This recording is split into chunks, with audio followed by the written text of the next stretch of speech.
Any questions on the homework?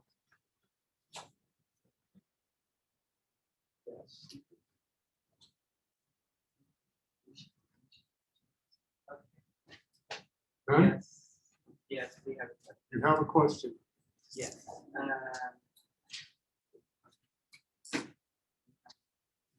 Okay. Number 10. X. Number 10, due tonight. Yeah. X of b equals secant of b. Secant of B. V. Yes. B equals yes. And then y is equal to the tangent of b. What are you asked to do? The pretty sure the equation on the Cartesian figure. So it's a Cartesian equation. Oh. So we just want to eliminate the parameter and Right. find a direct relationship between X and Y.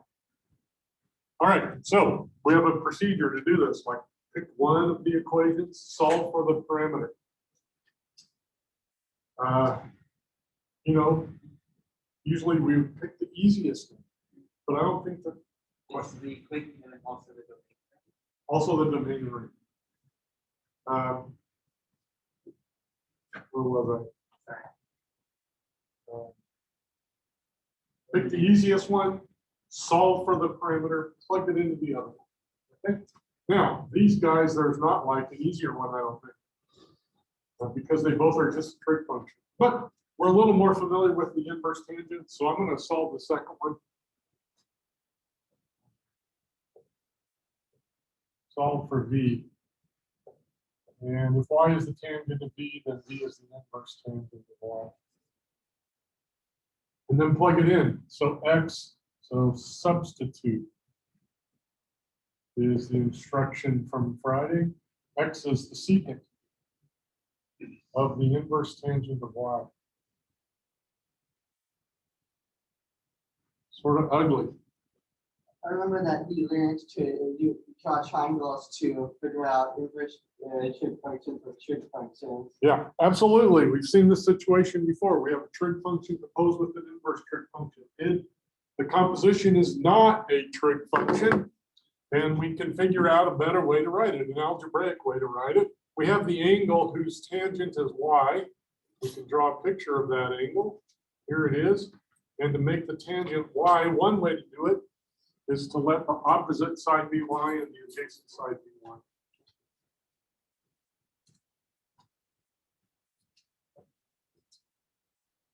So, seen it before. That gets a smiley face. We know how to do it. A hypotenuse is the square root of 1 plus y squared by Pythagorean's theorem. And now, what's the secant of that angle?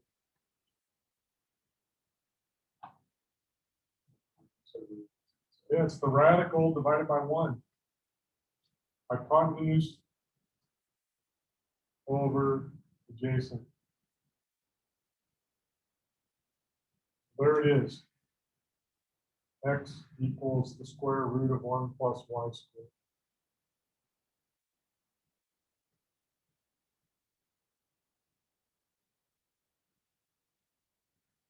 Do they give us a range of V at the beginning, Matthew?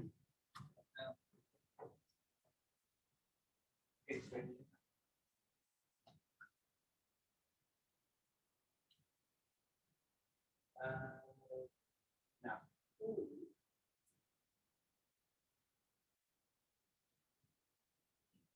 All right. So they want domain and range? Yes. Yeah. So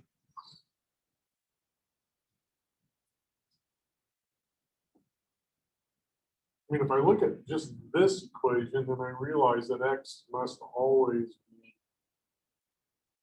it's the square root of 1 plus y squared.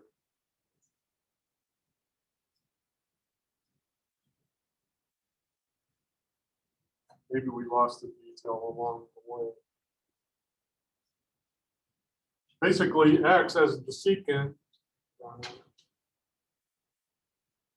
can never be between -1 and 1. So if I look at the original parametric form, you can see that x is, and you can see that down below here because I start with a 1 and then I add some positive thing to it. X is always going to be bigger than or equal to 1.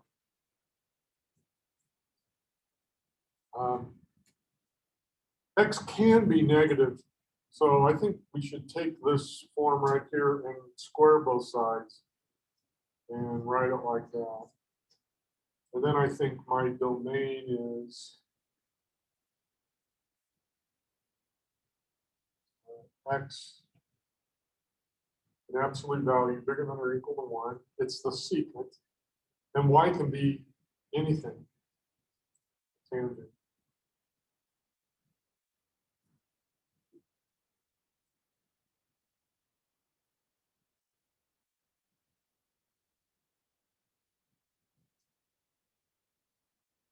Did that answer your question?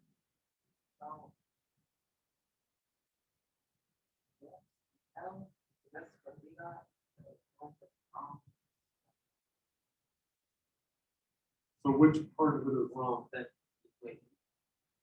Did you do x squared equals 1 plus y squared?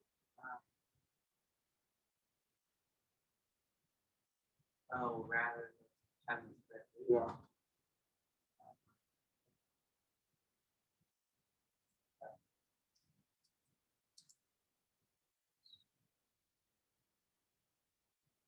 All right. So we'll move ahead, and if I need to post any additional information, I'll post a picture to the website later today. Yeah. Okay, I may have not heard you explain. Is there a reason why you have to do that? Like square it that way? Well, a reason other than the question asked for it? Right. Well, sure. It's kind of nice to know where our curves, our functions exist, where they make sense. Good to think about that always. Yeah. I don't know what it changes our opinion about this particular problem. All right. So on Friday, we introduced parametric equations. And today, we're going to take it one step further.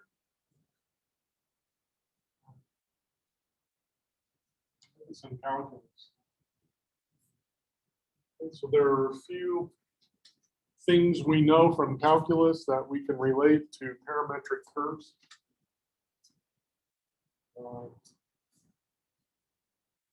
The online homework, most of the problems are related to only one of the things that we can know. And we'll see if we'll probably just do one today. Maybe we'll add more later. Seems right. All right, so we have a curve given parametrically. X is some function of t. Y is a potentially different function of t. They come as a pair. Together, they define one curve. And what I'd like to do is get information about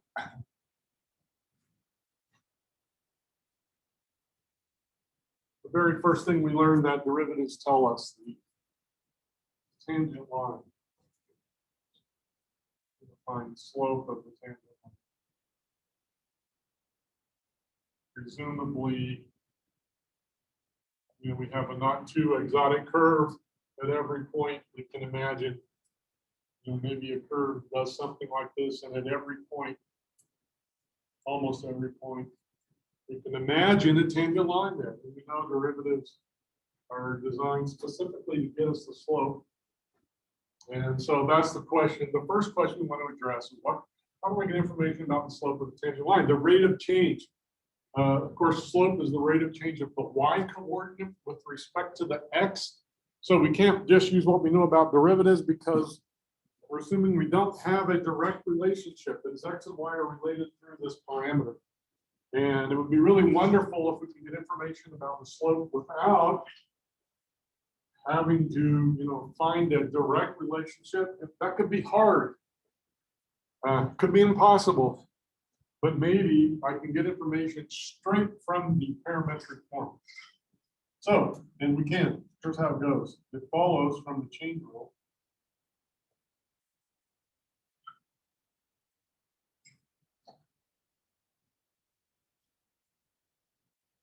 That get a pretty intuitive result. The derivative of y with respect to x is equal to the derivative of y with respect to t, which we can get because we know the relationship, divided by dx dt.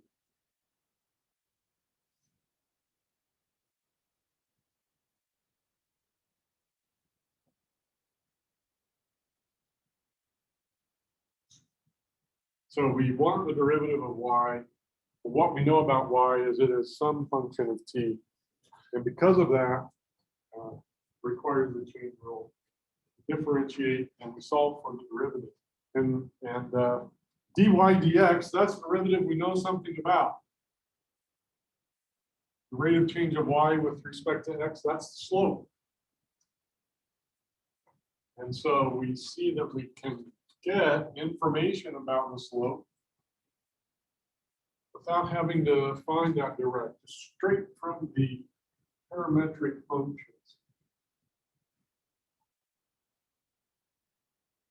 Okay, for example,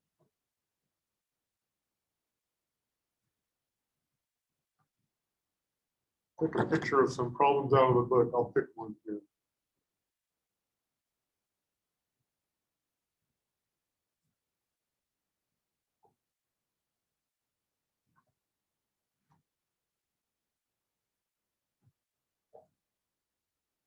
Here is a curve given parametrically. X is 2 cosine t.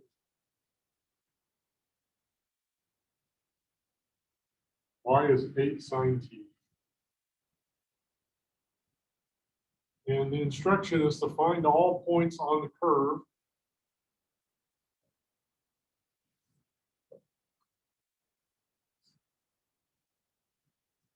where tangent line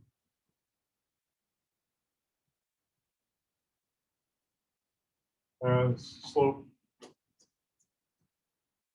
-1.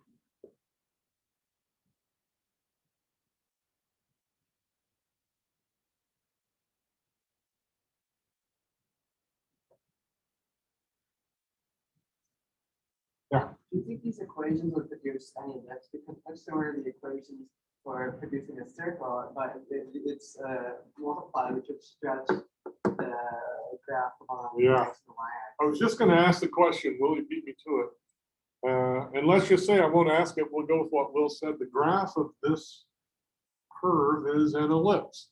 Like we learned on Friday that if sine and cosine are weighted equally, then we get a circle. Okay, well here they're not weighted equally. It's going to stretch it out in the y direction. Y is going to go from -8 to 8, while x is going from -2 to 2. So now an ellipse is a very special curve. It satisfies a geometric problem. Maybe you learned about it in high school. At the very least, it's oval shape. But in fact, it is that very special shape, an ellipse. If we were focusing more on analytic geometry, we could prove it, but we're just going to believe it now. All right, so it doesn't really help us solve the problem. We're going to solve it algebraically, but I think we can agree the curve looks something like that. -8 to 8, -2 to 2. We're looking for places where the slope, how many places do you think there are where the slope is -1? 2. One in quadrant 1, right? Maybe somewhere here and then somewhere down there. I bet if we could find one, we could find both of them. All right. So we need the derivative dy dx, the derivative that tells me slope. We need it to be -1. That's what we need. And we know how to get information about the derivative. So let's go there. Dy dx is equal to the derivative of y with respect to t is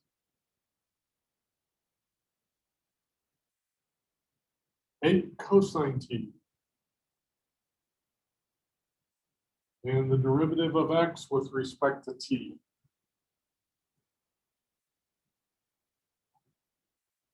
-2 sine t.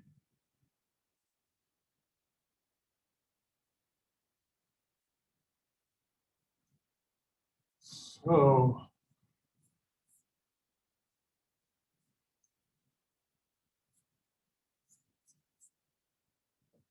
set that equal to -1. Let's multiply through by sine over cosine. It cancels them out on the left and gets me tangent, which I like better than cotangent. Tangent's built into our calculators in case we don't get a familiar angle here. So see if you can agree with me. 8 divided by -2 is 4. Well, we can, both sides are negative. We can cancel that minus sign out. And then I get 4 equals the tangent of t.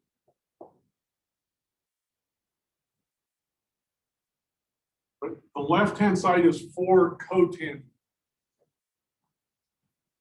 And so I just divide by cotangent. Pardon me?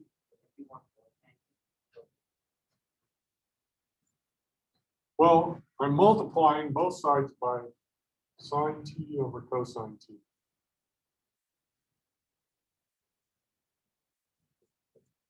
Oh, I can't read this on the picture, but that's okay. Those cancel, those cancel. What survives? 4. What do we get over here? Tangent. Is 4 one of those magic numbers for the tangent? Do we know the angle? Well, we don't. So we're just going to hit it with the inverse tangent. So here's one of them, the first quadrant one. The inverse tangent of 4. That's the best we can say. We can approximate it with our calculators. But we don't recognize it as some obvious multiple of pi.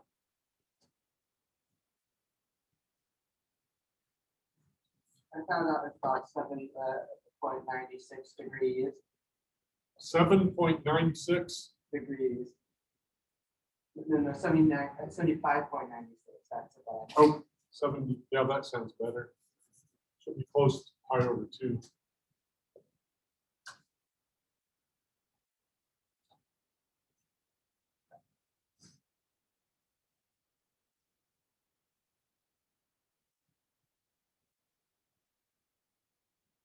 Look at that photo.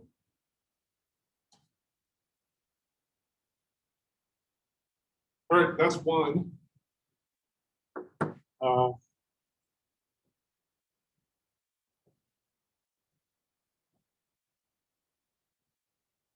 So the other one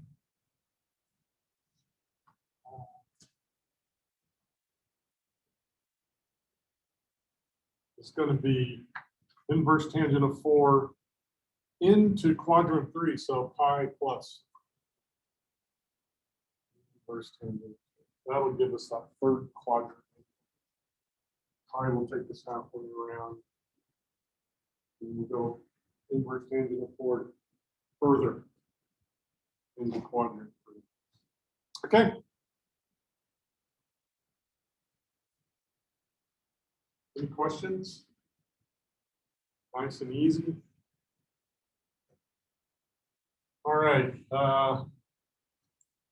Let's take a look at, we'll call it special tangents. 2 cases. First one, horizontal. And the second one, vertical.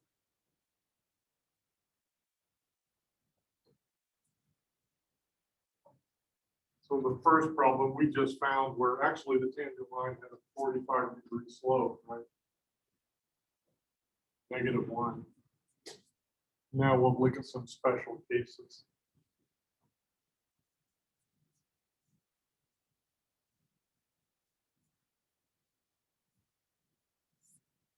All right, so for the first one, if we're going looking for horizontal tangents, well, obviously we need the derivative to be 0. And the line zero, slope is 0.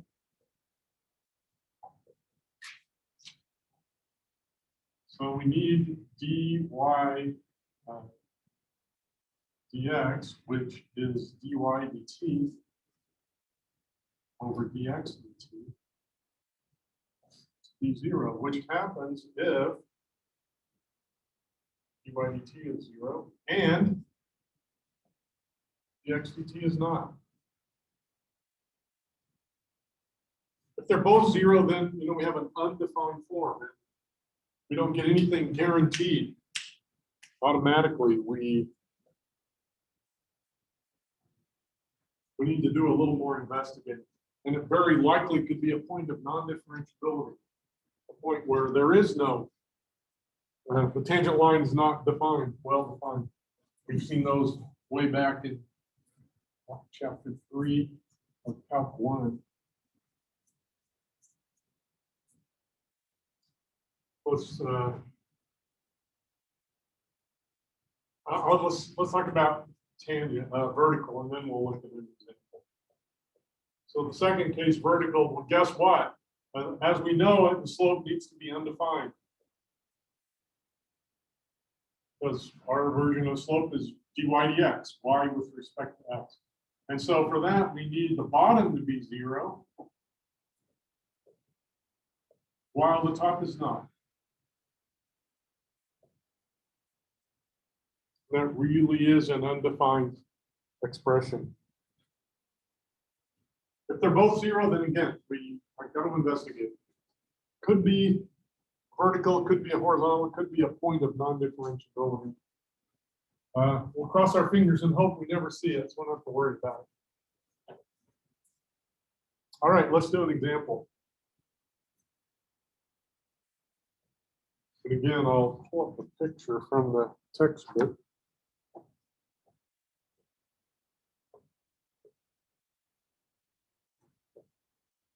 So find an equation of the line tangent to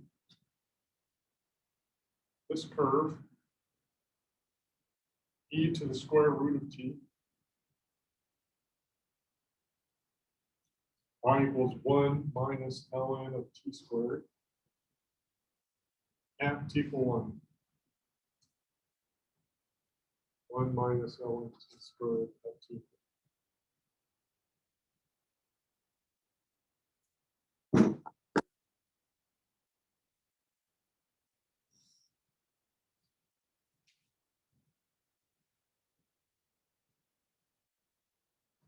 We're not going to worry what the curve looks like. There's things analyses we could do, but we're just going to solve the problem.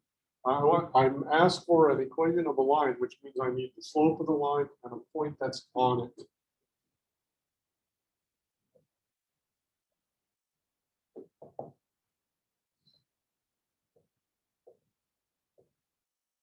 So the point is not a calculus problem.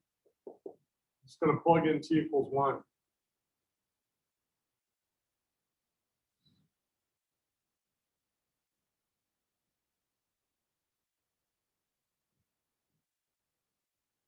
What's that? What's the x coordinate? It's E, E. And the y coordinate? 1. You're right. Should we pull the 2 out of the log? You absolutely can. If they would have given us a negative t value, then we couldn't, Okay. because the log's not defined on negatives, but they gave us a positive one. So that will allow us, let's do it since Will noticed it. I think earlier talking to Matthew, I said, it's always good to think about domain and range issues, like where does this function live? What's going on? And Will noticed something very, very helpful. When I started teaching, it took me a few years to figure out that you should look at logs very carefully, because maybe we can make life super easy for us. And here, I'm not sure about super easy, but easier. I can bump that 2 out, and then if I need the derivative, and I'm going to need it, right? I don't have to mess with the chain rule. So it's a good move. It's not absolutely essential.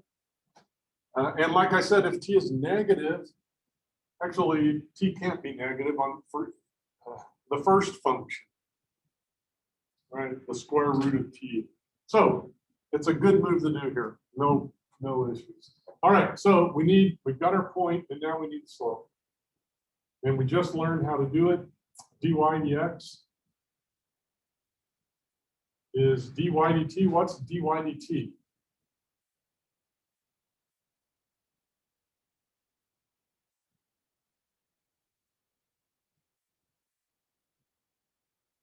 I can't hear you.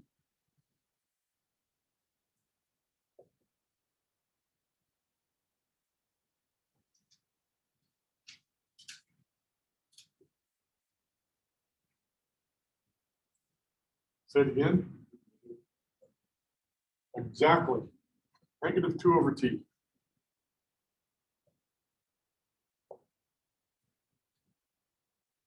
And dx dt, 1 over the square, actually 2 square roots of t times e to the square root of t. Chain rule. Can't avoid it on x. We can't avoid it on y.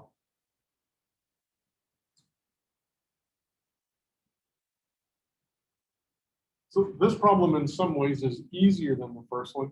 The first one, we went looking for where the tangent line had a certain value, and potentially any t value could be the right value. We found the right one, the inverse tangent of 4. On this one, they're saying all we care about is t equals 1.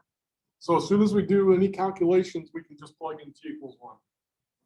We don't have to go find a special t value. So negative 2 over 1 over 1 over 2 square roots of 1 e to the square root of 1. What's that?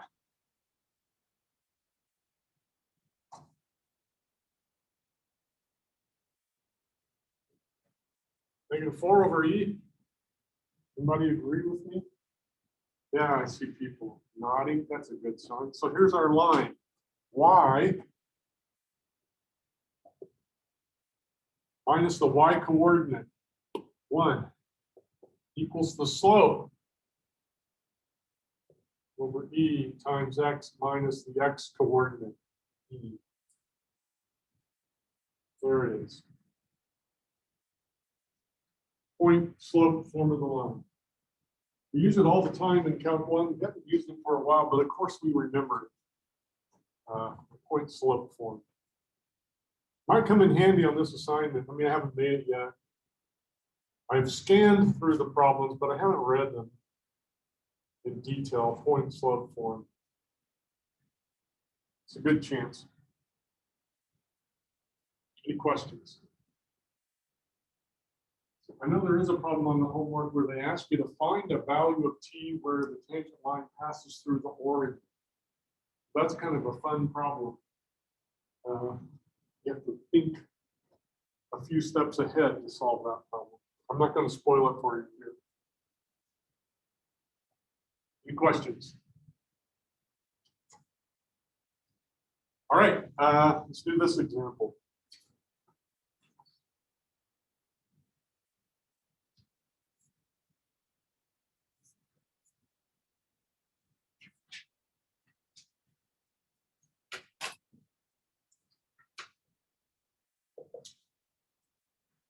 Use knowledge of slopes of tangents to sketch the graph of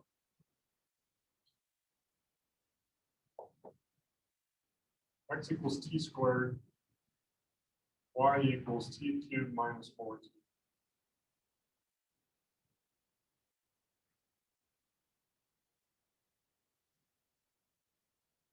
Okay. I said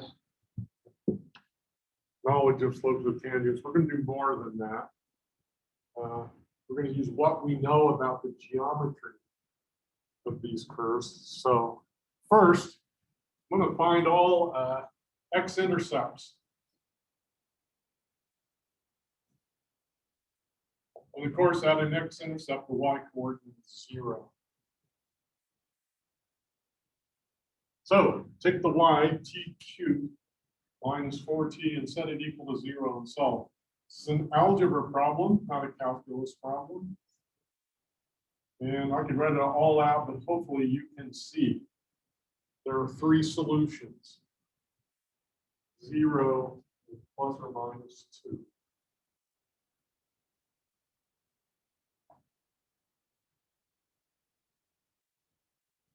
Everybody good? Okay, those are the t values where the x-intercept occurs. They are not the x-intercepts. We need to plug them into our x equation. So x-intercepts are 0. When you plug in 0 to x, you get 0, and then we're going to get what? Plus or minus 4. Begging your pardon. It's plus 4 because it's 4 squared. Yeah. Let's think about this. It's over here at the end, we'll sketch our graph. I like squares. They make everything positive. Absolutely. So here is 4 on the x-axis, and we actually, the curve hits that point twice, right? Once at t equals minus 2, and again at t equals plus 2.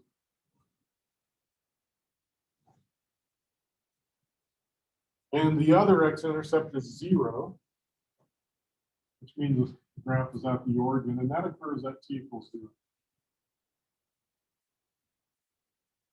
So this curve, whatever's going on, it loops through a point again. On Friday, I had you graph a couple of trig functions in parametric form, and that curve certainly crossed itself in lots of different places, right? So we've seen it before. Haven't analyzed it algebraically, but we can do it here. All right, the y-intercepts. Well, now we need x to be 0, which means we need t squared to be 0, which means there's only one. We've already found it. It's actually the origin. No new information obtained here. All right, let's find the horizontal tangents. That's the focus of this problem. So now for horizontal, remember we need to make the y derivative 0 and make sure that the x derivative is not 0. Okay, so we're going to solve this equation, dy dt equals 0. And what is dy dt? 3t squared minus 4. So that means t is plus or minus 2 over the square root of 3. There are 2 points where there is a horizontal tangent.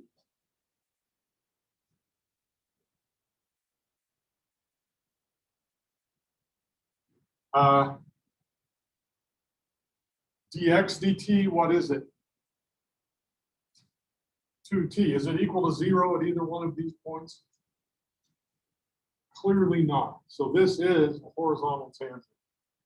Dx dt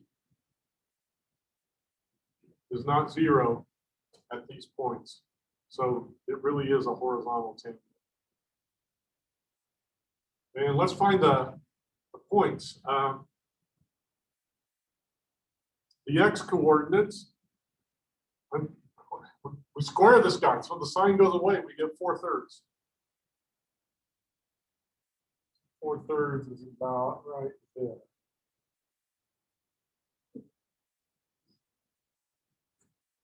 The y coordinate is t cubed. So if I cube a negative, I get a negative. So I'm going to get plus or minus. And then 2 cubed is 8. And then, I don't know, 3 square roots of 3. You want to write it that way. And then we subtract 4 t's. Well, subtracting is going to flip those signs around. And we take 4 of them, which makes 8 over the square root.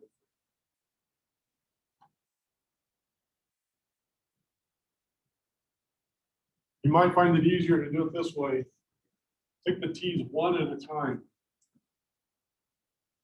So let's take the positive one.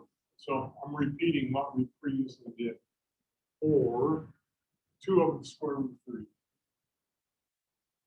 And then x equals 4/3. Y equals cubit 8 over 3 square roots of 3 minus 4 times that thing 8 over the square root. Which I can pull that 8 over the square root of 3. I can factor it out. And I get what, minus 2/3? So negative 16 over 3 square roots of 3. 3 square roots of 3 is about 5. So this is in the neighborhood of negative 3. Very rough estimate. That's good enough for us. All right. So here it is. This is that t2 over the square root of 3, and the point here is 4/3, comma, negative 16 over 3 square roots of 3. I have a question Yep. about what you did. So over here, I saw you said that you. Okay, I understand it now. I was Okay, good. plus and You just needed minus. to hear your voice out loud.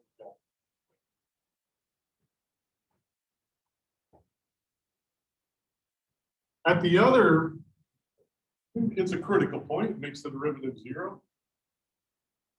I think it's clear that we're just going to get the negative of this answer. Everything changes sign. The x doesn't because it's squared, but the y does. So we're going to get 16 over 3 square roots of 3, which is about plus 3.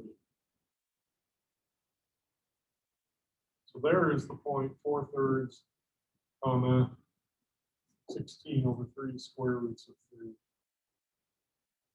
And the t value here is negative 2 over the square root of 3. The t value here is plus 2 over the square.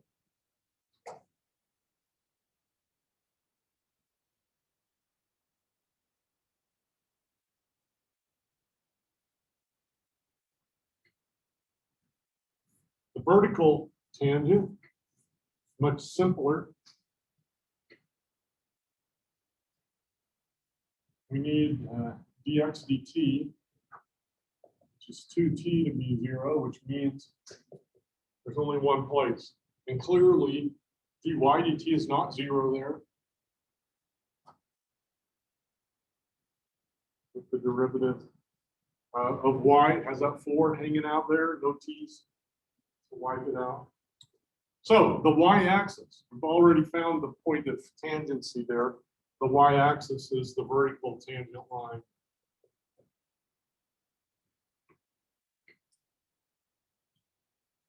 Which coordinate's going to grow faster, x or y? Why? Y. Because it has a cube. It's a and x cube. is a square. Yeah. So now let's put all this together. We found all the horizontal tangents. We found all the vertical tangents. There are no more. We found all of them. And if we track our t-values in order, smallest to largest, the first one that we found anything interesting was -2. And then we have to get here. That's the next one, still negative. So we have to go from here to here, no horizontal or vertical tangents.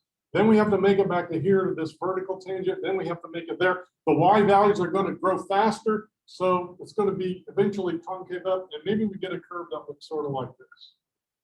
Put all the information together. And the orientation of the curve is that direction. That's consistent with all the information that we have about the curve. Does this curve have a name? Let's call it Joe. I just know that some curves in math. I don't think that it does. It doesn't have a name that I know. But, Grant, how's that look? You graphed this, didn't you? Or are you texting your girlfriend? I was Oh, your mother. Okay. I got very lost. So tell me where. From where you got the y equals. Y equals here. Yes. Okay, so I found the t-values where the only places that have horizontal tables. Now, knowing a t-value doesn't tell me a point on the curve, right? I have to plug it into my x and y. Okay, so I plugged it into x, easy, just square it. A little work to do here. I cubed it and then I subtracted 4 times the t-value. Okay, so I found the t-value, but I need to translate that to a point on the curve, which is not a t-value, it's the x and the y. Yeah. Dude, you can't do it, but this is not. You have the square root of 4 over 3, it's the same thing as 2 over 3 over 3. It is.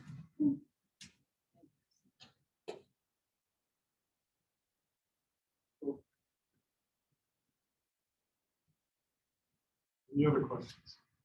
Brady? How do you know it? Right now. Oh, okay. So the arrows are the direction of increasing t. This one's tricky because it passed through it twice, but here t is negative, 0, positive, so I know it's going at least from here to there, it's got to be going that way. Okay, and then I can justify that with the 2 points, like it hits the -2 first, then it goes up to a little smaller negative, up to 0, small positive, a little bigger positive, and then it takes off, you know, with y increasing faster than x because it's third degree of our system. Any questions? All right. So on Wednesday, we'll start polar coordinates. Hopefully we can cover them and do some calculus interpretations. And then Friday, we'll catch up and talk about the final exam, which is next week. One of my classes, I think this one, we're scheduled at 10:15 on Wednesday. My other class is scheduled at 3 o'clock on Thursday. I can take it with either class. I'd like to know if you want to change to that 3 o'clock on Thursday. It's not binding, but I would just like to know who to expect and how many exams to bring.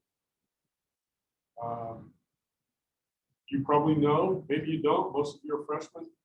If you have 3 exams scheduled on the same day, you have the right to move one. That is, I don't have the power to tell you no. You look at your 3 exams and say, this is the one I want to move, and if it's calculus, we'll make an accommodation. I don't have the power to tell you no. I can maybe persuade you, but in the end, you have all the power. All right. See you Wednesday.